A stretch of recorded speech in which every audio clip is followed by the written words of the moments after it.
தக்காளி ரசம் வைக்கலனுங்க. இன்னைக்கு பாருங்க, இந்த தக்காளி வந்து இப்பெல்லாம் வந்து கரைக்கவும் முடியறதில்ல. மிக்ஸியில் போட்டு அடிச்சாவும் ஒரு மாதிரி கச்ச மாதிரி இருக்குது, நல்லால. அதனால நான் பார்த்தீங்கன்னா, ஒரு வரமிளகா, ஒரு 3 தக்காளி போட்டு வேக வச்சிருக்கிறேன். அந்த தோலை நீக்கி எடுத்துடலாம். அந்த தோலை நீக்கி எடுத்து புளி தண்ணியில் போட்டுக்கலாம். புளி பார்த்தீங்கன்னா, நான் ஒரு இவ்வளோ பெருசு நெல்லிக்காய் சைஸ் வச்சிருக்கேன். அதில் அந்த தோலெல்லாம் எடுத்து அதில் போட்டு கரைச்சி விட்டுக்கலாம். கரைச்சி விட்டுட்டு புளி நல்லா இதில் கரைச்சி எடுத்துடலாம் தோலை.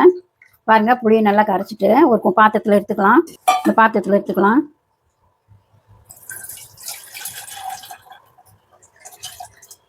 எடுத்துக்குங்க. இப்போ இது பார்த்தீங்கன்னா, இந்த நல்லா வெந்துருச்சு பாருங்க. ஒரு இதில் வந்துருச்சு. இதை வந்து இதில் கொட்டிக்கலாம். கொட்டிட்டு நல்லா கரைச்சிக்கலாங்க. கரைச்சி வச்சுக்கிட்டு இது பார்த்தீங்கன்னா, ஒரு 15 பல் பூண்டு. கொஞ்சம் நாங்கள் பூண்டு அதிகமாக போடுவோங்க. நீங்கள் வந்து கொஞ்சம் ஒரு ஸ்பூன் மிளகு, ஒரு ஸ்பூன் ஜீரகம், ஒரு வரமிளகா போட்டு நம்ம அரைச்சிட்டு வந்துடலாம். வரமிளகா இதுலேயே போட்டிருக்கேன். இதை நல்லா போட்டு பிசைஞ்சு விட்டுக்கலாம். வரமிளகாயை அரைக்க வேண்டியதில் வெந்துருச்சு. தக்காளியும் வரமிளகாயும் நல்லா பிசைஞ்சிக்கலாம். இது வந்து தாளிக்க ஒரு வரமிளகா, கொஞ்சம் கறிவேப்பிலை. இதை வந்து நம்ம நுணிக்கலாம். இப்போ பார்த்தீங்கன்னா, ரசத்துக்கு வந்து சீரக மிளகு அடிச்சுக்கலாங்க.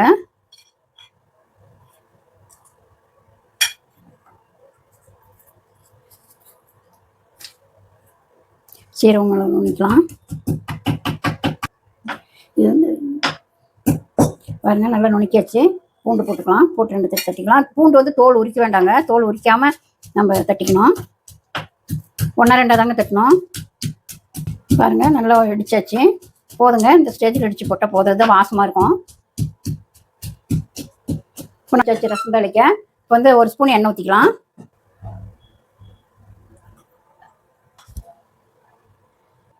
எண்ணெய் காஞ்சிருச்சு பாருங்கள். கடுகு போட்டுக்கலாம். கொஞ்சம் கடுகு போட்டுக்கலாம். கடுகு பொரிஞ்சிருச்சுங்க. இப்போ ஒரு வரமிளகாய் கிள்ளி போட்டுக்கலாம். பார்த்தீங்கன்னா, இஞ்சி பூண்டு பேஸ்ட் எடுத்து போட்டுக்கலாம். அடுப்பு சன்னமாக வச்சு போடுங்க.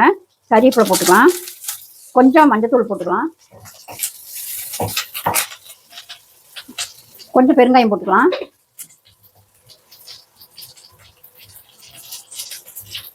ஒரு வணக்கம் வணக்கி விட்டுக்கலாம்.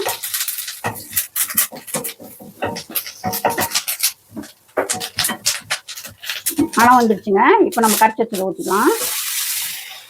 புளி தண்ணி, தக்காளி புளி எல்லாம் கரைச்சோம் இல்லைங்களா, அதை ஊற்றிக்கலாம். இப்போ தண்ணி ஊற்றிக்கலாம்.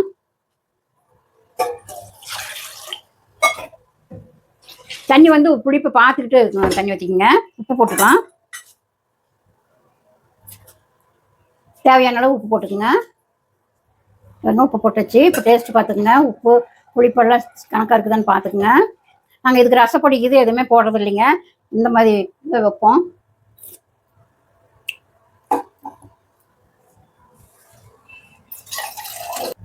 பாருங்க, ரசம் நல்லா நுரக்கட்டி வந்துருச்சு.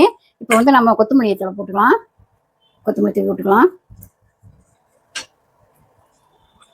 பாருங்க, சூப்பரான ரசம் ரெடி ஆயிடுச்சு. இந்த மாதிரி வச்சு சாப்பிட்டு பாருங்க, சூப்பராக இருக்கும். வாசம் பாருங்க, வீடே கமகமன்னு இருக்குது. இந்த மாதிரி வைக்கிறது. தக்காளி வந்து உங்களுக்கு கரைக்க முடியல, நம்ம மிக்சியில் போட்டு அடிச்சா ஒரு மாதிரி கச்ச மாதிரி இருக்கும். இது வந்து நல்லா தக்காளி கரைக்கவும் ஈஸியாக இருக்குது, ருசியாகவும் இருக்குது ரசம். இது இந்த மாதிரி வச்சு பார்த்துட்டு சாப்பிட்டு பார்த்துட்டு உங்களுக்கு பிடிச்சிருந்தா எங்களுக்கு கமெண்ட் பண்ணுங்க. அப்படியே சப்ஸ்கிரைப் பண்ணுங்க, லைக் பண்ணுங்க, ஷேர் பண்ணுங்க. எப்படி இருக்குன்னு பார்த்துட்டு எங்களுக்கு கமெண்ட்ல சொல்லுங்க. அப்படியே எங்கள் வீடியோவுக்கு கொஞ்சம் ஆதரவு கொடுங்க. மீண்டும் அடுத்த வீடியோவில் பார்ப்போம். பாய். எல்லாருக்கும் வணக்கங்க. இப்போ நம்ம வீட்டில் பார்த்தீங்கன்னா தக்காளி ரசம் வந்து பார்த்தீங்கன்னா அவ்வளோ டேஸ்ட்டாக சூப்பராக மணந்துட்டு இருக்குங்க.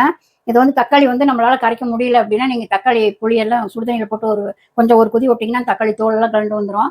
அதுக்கப்புறம் கரைச்சிங்கன்னா நல்லா நைஸாக கரைச்சி வந்துடும். நான் அந்த மாதிரி வச்சுருக்கிறேன். இந்த மாதிரி பிடிச்சா நீங்கள் இந்த மாதிரி வச்சு பாருங்கள். வாங்க எப்படி வைக்கலான்னு பார்க்கலாம் வாங்க. அவ்வளோ டேஸ்ட்டாக சூப்பராக மணந்துட்டு இருக்குங்க. இது வந்து தக்காளி வந்து நம்மளால் கரைக்க முடியல அப்படின்னா நீங்கள் தக்காளி புளியெல்லாம் சுடுதண்ணியில் போட்டு கொஞ்சம் ஒரு கொதி விட்டிங்கன்னா தக்காளி தோலெல்லாம் கலந்து வந்துடும். அதுக்கப்புறம் கரைச்சிங்கன்னா நல்லா நைஸாக கரைச்சி வந்துடும். நான் அந்த மாதிரி வச்சுருக்கிறேன். இந்த மாதிரி பிடிச்சா நீங்கள் இந்த மாதிரி வச்சு பாருங்கள். வாங்க எப்படி வைக்கலான்னு பார்க்கலாம் வாங்க. தக்காளி ரசம் வைக்கலனுங்க. நீங்கள் பாருங்கள், இந்த தக்காளி வந்து இப்போல்லாம் வந்து கரைக்கவும் முடியறதில்ல. மிக்சியில் போட்டு அடித்தாவும் ஒரு மாதிரி கச்ச மாதிரி இருக்குது, நல்லால. அதனால நான் பார்த்தீங்கன்னா, ஒரு வரமிளகா, ஒரு 3 தக்காளி போட்டு வேக வச்சுருக்கிறேன். அந்த தோலை நீக்கி எடுத்துடலாம். அந்த தோலை நீக்கி எடுத்து புளி தண்ணியில் போட்டுக்கலாம். புளி பார்த்தீங்கன்னா, நான் ஒரு இவ்வளோ பெருசு நெல்லிக்காய் சைஸ் வச்சுருக்கேன். அதில் அந்த தோலெல்லாம் எடுத்து அதில் போட்டு கரைச்சி விட்டுக்கலாம். கரைச்சி விட்டுட்டு புளி நல்லா இதில் கரைச்சி எடுத்துடலாம் தோலை. பாருங்கள், புளியை நல்லா கரைச்சிட்டு ஒரு பாத்திரத்தில் எடுத்துக்கலாம். இந்த பாத்திரத்தில் எடுத்துக்கலாம்.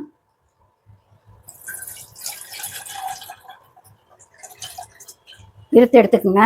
இப்போ இது பார்த்தீங்கன்னா இந்த நல்லா வெந்துருச்சு பாருங்க, ஒரு இதில் வந்துருச்சு. இதை வந்து இதில் கொட்டிக்கலாம்.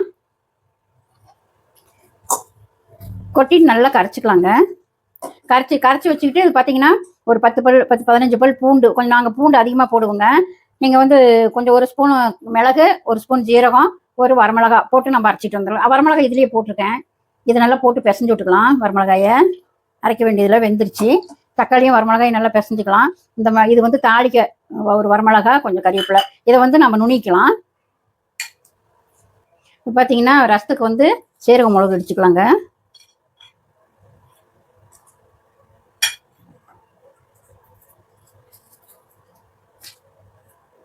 சீரக மிளகு நுணிக்கலாம்.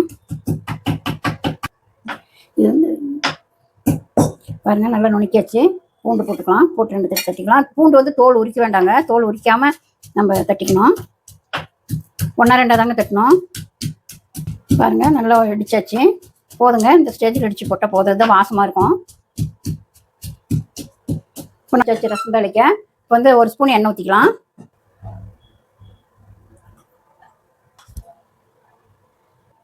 எண்ணெய் காஞ்சிருச்சு பாருங்க. கடுகு போட்டுக்கலாம். கொஞ்சம் கடுகு போட்டுக்கலாம். கடுகு பொரிஞ்சிருச்சுங்க. இப்போ ஒரு வரமிளகாய் கிள்ளி போட்டுக்கலாம். பார்த்தீங்கன்னா இஞ்சி பூண்டு பேஸ்ட் எடுத்து போட்டுக்கலாம். அடுப்பு சன்னமாக வச்சு போடுங்க. கறிவேப்பிலை போட்டுக்கலாம். கொஞ்சம் மஞ்சத்தூள் போட்டுக்கலாம். கொஞ்சம் பெருங்காயம் போட்டுக்கலாம்.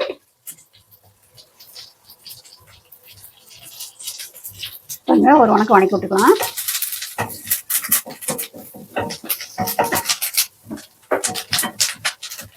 மணம் வந்துருச்சுங்க. இப்போ நம்ம கரைச்சி வச்சதை ஊற்றிக்கலாம். புளி தண்ணி, தக்காளி புளி எல்லாம் கரைச்சோம் இல்லைங்களா, அதை ஊற்றிக்கலாம். இப்போ தண்ணி ஊற்றிக்கலாம்.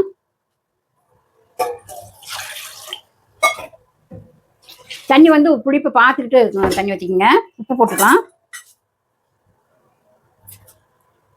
தேவையான அளவு உப்பு போட்டுக்கோங்க. உப்பு போட்டுச்சு. இப்போ டேஸ்ட் பார்த்துக்குங்க. உப்பு புளிப்பெல்லாம் கணக்காக இருக்குதான்னு பார்த்துக்குங்க. நாங்கள் இதுக்கு ரசப்பொடி இது எதுவுமே போடுறது இல்லைங்க. இந்த மாதிரி இதை வைப்போம்.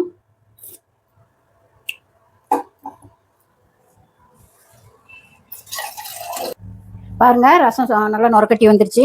இப்போ வந்து நம்ம கொத்தமல்லி தழை போட்டுக்கலாம். கொத்தமல்லி தூவி போட்டுக்கலாம். பாருங்க சூப்பரான ரசம் ரெடி ஆயிடுச்சு. இந்த மாதிரி வச்சு சாப்பிட்டு பாருங்க, சூப்பராக இருக்கும். வாசம் பாருங்க, வீடே கமகமன்னு இருக்குது.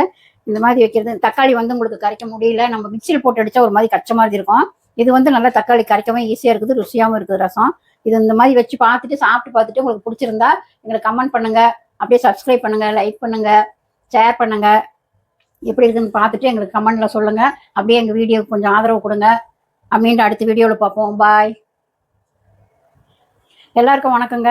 இப்போ நம்ம வீட்டில் பார்த்தீங்கன்னா தக்காளி ரசம் வந்து பார்த்தீங்கன்னா